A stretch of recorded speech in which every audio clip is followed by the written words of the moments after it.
Less than 24 hours, Georgians will be under a shelter-in-place order. McDonald, though, said he did not know the man was handcuffed and was trying to use his foot to pin him to the ground so he could be handcuffed. If your friends, neighbors, or local organizations are not complying, report them to us.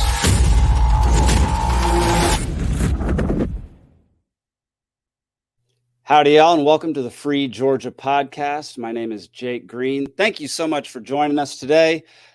Make sure that you are subscribing to our Rumble and Odyssey channel because those are live and they're ready for more subscribers. Because there's always a chance that we might get booted off YouTube. You just never know. We get strikes for the most random things. So, as with most of the last few episodes, I'm going to start out talking about The Great Create, which is happening May 12th through the 14th in Perry, Georgia.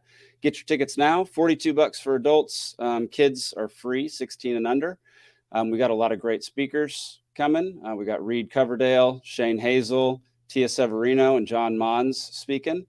We also have a bunch of people talking about different ways to be a little more self-sufficient, self-reliant, that kind of stuff. We interviewed Dave Miller, Edgar Mills, Kristen Hammock, and we're going to try to get all these folks on the podcast before May. Today, we have Mr. Well, if I can scroll down here, Mr. King Randall. Let's bring him on. King, how you doing? I'm good, sir. How are you? Just glad to be here. Doing great. How does it feel to be called King all the time? Because not a lot of people get that title. Hey, man, it's a lot of pressure from the parents, I guess. But we try our best to live up to it, and we make things happen. Yes, sir. I love it. Can you give us a brief rundown of who you are and what your background is? Sure. My name is King Randall. I'm the founder of the Life Preparatory School for Boys in Albany, Georgia. This is the first all-boys boarding school that is free for children in South Georgia. We don't take any government funding or anything. We are exclusively donor funded, and we have 9 students in our boarding school. So we started that back in August, and I've been running the X for Boys program for about 4 years. More people know me from that. The X for Boys program, I teach young men how to work on cars, houses, firearms training, how to read, etc. I mainly started this program and the school just to kind of get away from the public school system. My goal is to eventually eradicate the entire school system in my hometown of Albany, Georgia. We want to create our own school system that is by the people and for the people. That's what I want to do for our children. Our children are graduating school, not being able to read. The teachers are being mistreated. The school system in itself is just not, well, it is doing what it's supposed to be doing. That's creating slaves. That's not what we want. We want to make sure our boys and our girls are learning what they should, creating families and creating people that'll go against the system and create their own systems and make thriving, good communities. Of course, the government does not subscribe to that because that doesn't make them any money. But here we are trying to make us some money and actually make better communities for our people. I love that. And our viewers are going to really enjoy hearing some of that. So aside from all those really good reasons for starting the school and starting this program, what was the trigger moment for you that put you down this path of taking on something so big? One of my classmates got sentenced to 30 years in prison when we were 18. His younger brother committed a murder. He wasn't there, but he hid the murder weapon, and he got sentenced to 30 years in prison. I tried to go and advocate for him, and we don't have any rehab programs for juvenile or youth offenders or just young men in general here in Albany. So that's where I got the idea to start the X for Boys program, and I started taking young men on field trips and teaching them how to read, etc. Because our children, they need it. And for us to not have any rehab programs for juvenile offenders, they're just leaving jail and going right back. The recidivism rate is ridiculous. But for our program for children that we've taken from the juvenile court system, none of them have went back to jail. And that's something I love to tout. Wow, that's amazing. How long have you been running this? Since 2019. I was 19 years old. Yeah, I was 19 years old when I opened the program. And now I'm 23. That's a lot for a 19-year-old to take on. If you had told me to start a school when I was 19, that school would have collapsed in about a month. Just gotta want to do it. Anybody can do anything they really want to do. So Yeah, that's kind of what I've concluded at the age of 37 now. It yes, sir. took Well, me you a look little good. longer than you. Understood. No worries. We all have our path, and we all have things that we're supposed to be doing, and at the time that they should. There are no coincidences, and everything happens for a reason. I love that. Why automobiles and why working on cars? Like what made you want to do that path? It's not necessarily a specific thing as to why I started teaching them how to work on cars and houses. It's just some of those things that I believe boys should know how to do, and also it builds confidence in them. You got to think a lot of children, especially boys, who are not academically inclined or athletically inclined, they're just kind of sitting Mm, there most days and not knowing how to do anything or whatever. But to be able to change oil on a car, to be able to change a tire, to put on a tie, to be able to know how to paint, to know how to cut hair, to know how to weld, to know how to properly use a firearm, horseback riding, traveling, etc. It gives you a little bit more confidence, and the only way a man and a boy operates is with confidence. So they walk different when they could say they know how to do something. Like, so for some of my boys who, again, who are not academically inclined or athletically inclined, they learn how to fix a alternator. They're like, oh yeah, I can fix an alternator. Like, I know how to do something, and they get certificates for the things they learn how to do, and that's the beauty of it all. They get to learn how to do stuff. They see things that they're learning how to do, and they walk different, they talk different, and for them to learn something new and learn a trade, it builds confidence in them, and also just teaches them other ways to make money other than selling drugs or rapping or what have you, getting into things that are illegal. They could always go paint a car. Well, you can't paint a car, but go paint a house. Fix an alternator, cut some hair, whatever to fund things. And that's what I did to fund our program originally before we went viral or anything like that. I funded our program literally from cutting hair and fixing cars and working on houses. That's what I did. So if wow. we wanted to go on field trips, I had to go paint a house and I had to go cut some hair. So I'm up 2 or 3 o'clock in the morning cutting people's hair and everything. Like, this is my life for a bit, but here we are now. We got a little bit of notoriety and people are supporting us. Yeah, I noticed that from looking through y'all's website. That's amazing.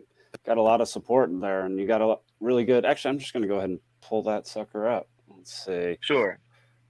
Boom. Yeah. So for those watching, I pulled up the xforboys.org. And yeah, if you want to go to this website, you can check out everything that King's doing over there. And they got a lot of good stuff going on. Can you give us a brief rundown of what a day is at this school? Yeah, most people love hearing that. I get up every day at 4. I get up at 4 in the morning. I go hit the gym, and then after that I'll go do either jujitsu or boxing. In the morning times, and that part of the morning usually ends about 6 o'clock. I Mm-hmm. go and shower.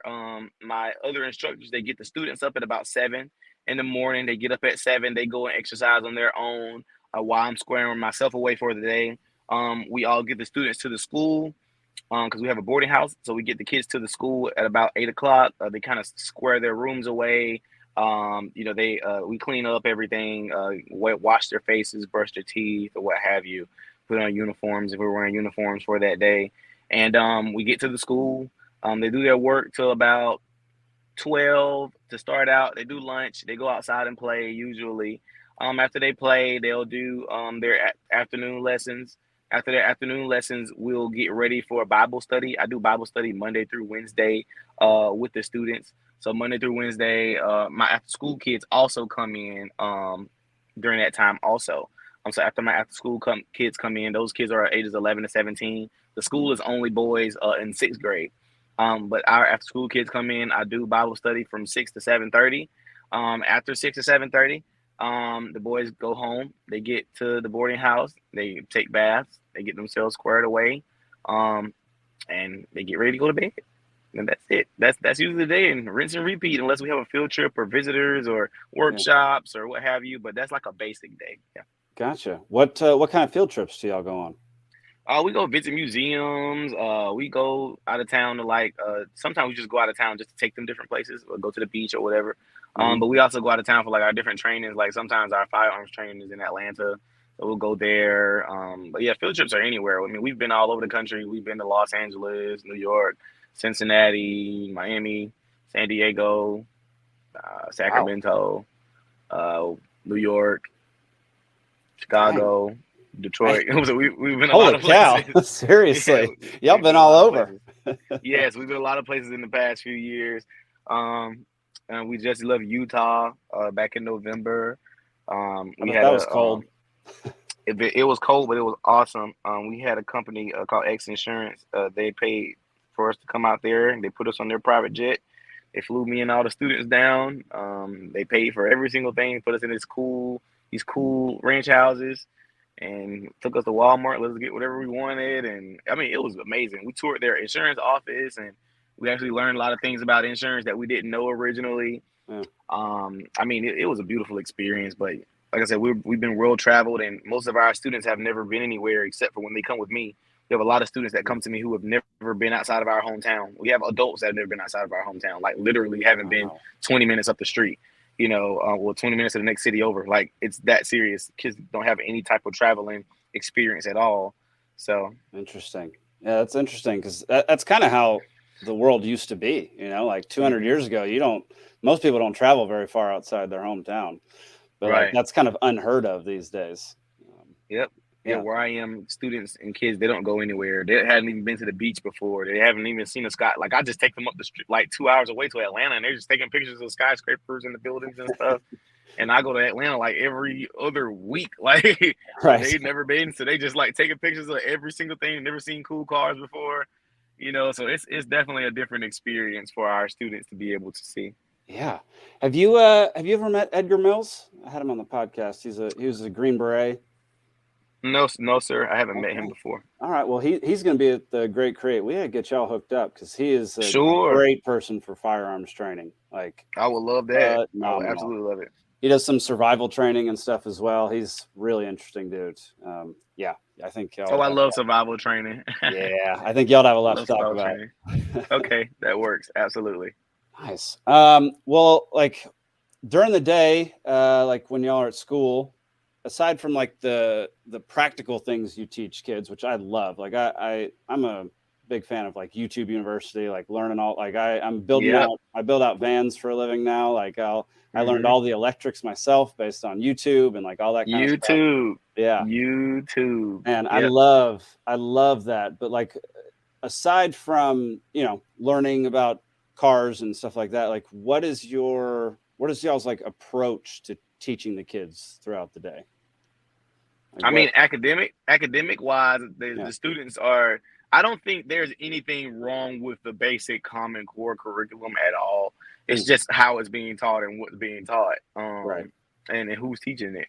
Because it's our boys, they don't. I don't see them thriving in the regular classroom. I mean, they Mm, have to sit down and look and be quiet and listen to people talk for 7 hours a day. I don't know. No. That I can't even do that on a daily basis. So right. imagine, a middle school, elementary school kid having to sit there and be quiet, and I think that's dumb. You're not going to teach them the best way like that.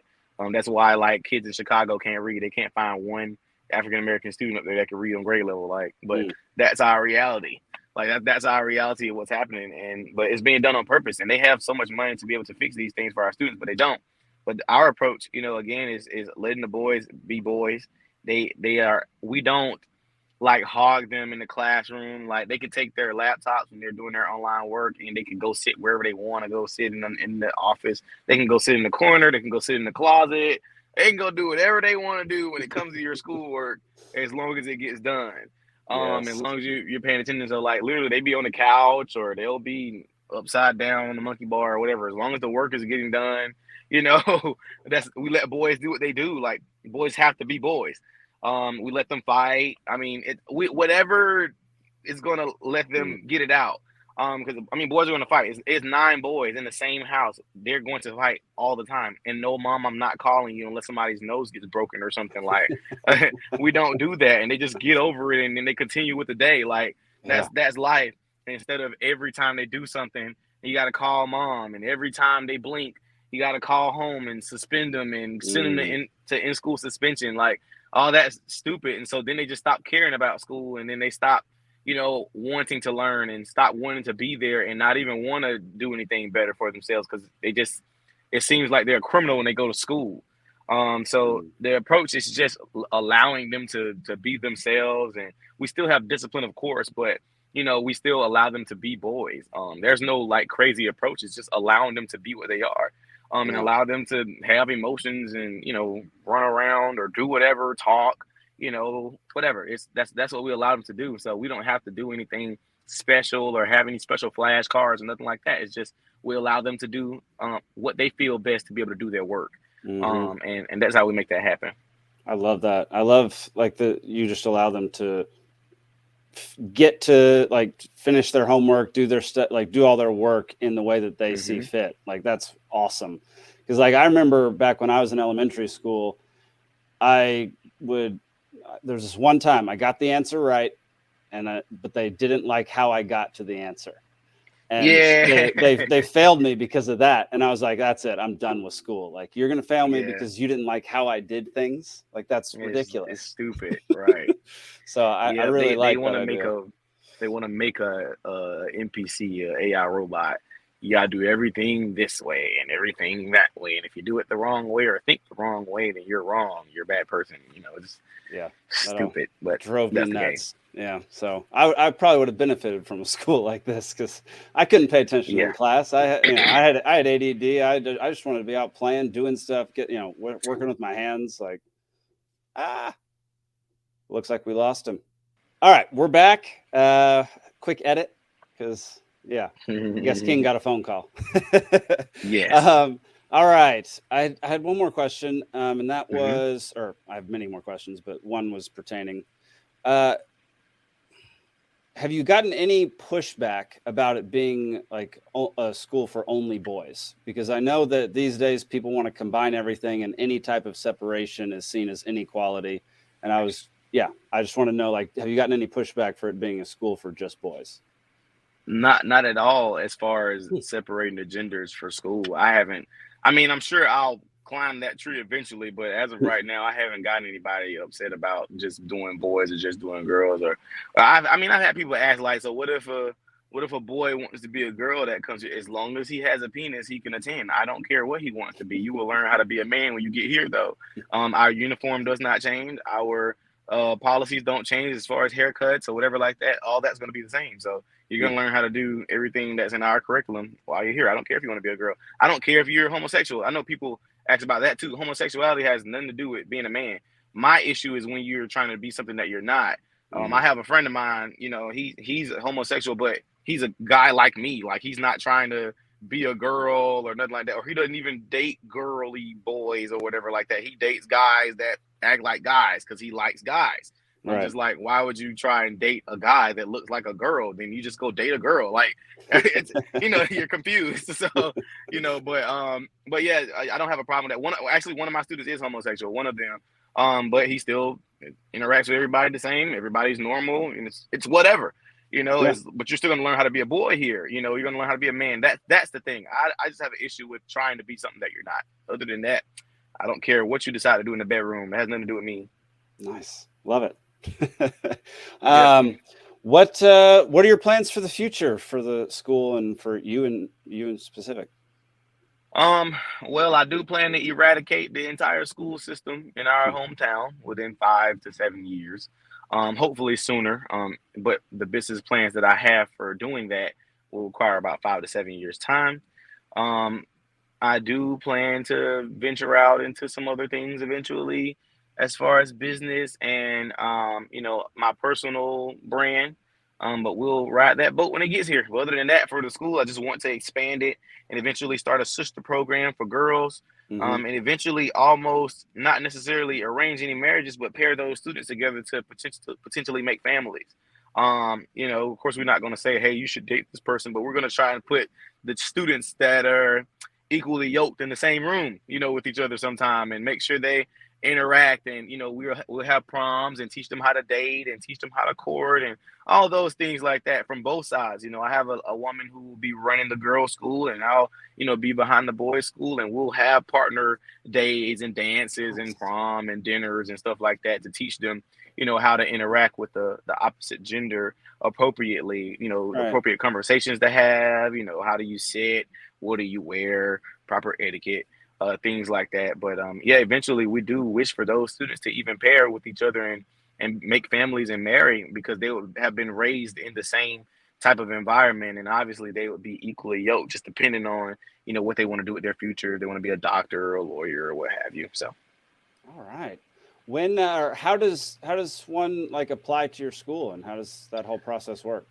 well, right now enrollment is closed, so I can only afford the students that I have right now. I had wished to take some more students this next year, but we're not going to be able to afford that. Like I said, we're exclusively donor funded, unless we get somebody that'll give us a yearly endowment or such and such, which I'm sure we're on our way to. We can only afford the students that we have right now. So right now we're closed for enrollment. I did wish to open up. I do have my sixth graders, and I have my two sons that attend my school also. I will be getting like two other little 4 or 5 year olds to attend school with my oldest son, because he's going to kindergarten.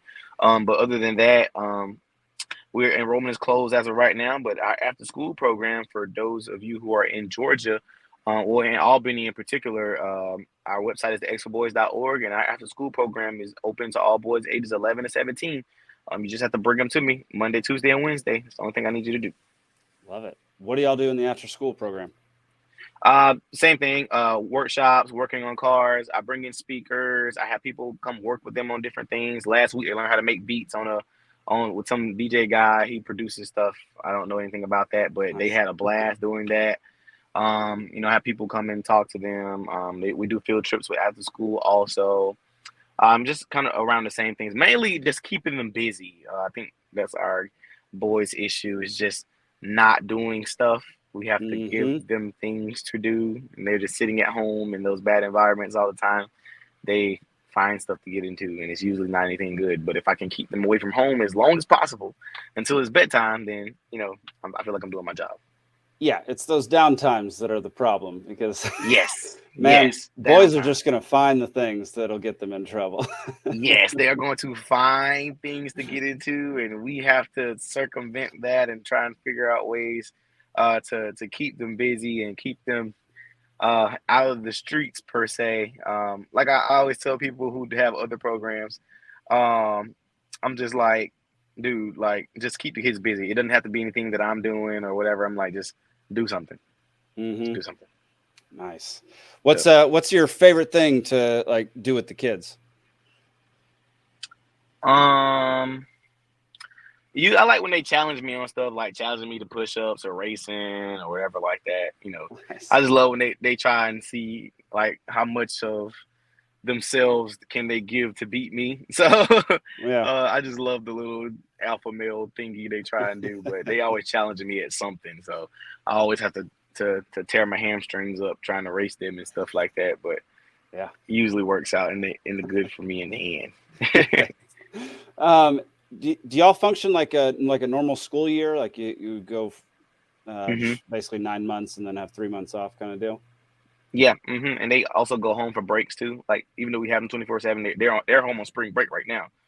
They go home for breaks. So whenever they have a break, they go home. Whether that be a day break or a 2-day break or a weekend, we have where they could actually go home and spend time. So how does the boarding work for y'all? Like, I know that can be pretty logistically challenging and definitely financially challenging. Like, how does that work for y'all? I would say the boarding part is actually the cheapest, easiest part. Having them somewhere to sleep is not the hard part. It's the bills. It's our school's mortgage is like $4,000, and then the light bill and the internet and the insurance and the reoccurring things that we have to pay every month. Feeding them is cheap.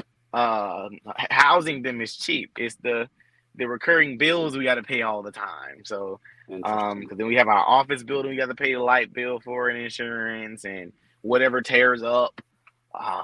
air conditioning units, whatever miscellaneous things they may mess up or whatever, that stuff. But our bills are like 5 figures monthly. So that's the hard part.